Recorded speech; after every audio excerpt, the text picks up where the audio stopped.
अतिशय दुर्दैवी अशा प्रकारची वैष्णवीची जी घटना आहे, एक प्रकारे मानवतेला काळिमा फासणारी ही घटना आहे। त्यातल्या आरोपींना अटक करण्यात आलेली आहे, पण वैष्णवीचं बाळ हे आपल्याकडे ठेवण्याचा आरोपींचा जो प्रयत्न होता, मी स्वतः सीपी पिंपरी चिंचवड यांना सांगितलं की पोलिसांनी हस्तक्षेप केला पाहिजे आणि बाळ सुखरूप राहिलं पाहिजे।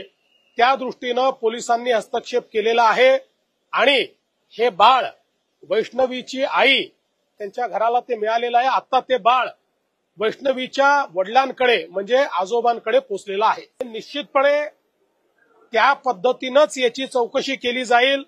हे सगळे जे वळ आहेत, याच्या पाठीमागचं जे काही ऑडिओ क्लिप आहे, याच्या पाठीमागचं जे संभाषण आहे, वैष्णवीच्या माहेरच्या घरच्यांच्या जे माहिती आहे, या सगळ्या गोष्टीवर आधारित ही या ठिकाणी चौकशी केलीच जाईल। लेटेस्ट अपडेट्स और ताजा तरीन खबरों के लिए TV1 इंडिया लाइव को सब्सक्राइब कीजिए और नोटिफिकेशन पाने के लिए बेल आइकॉन को दबाना मत भूलिए।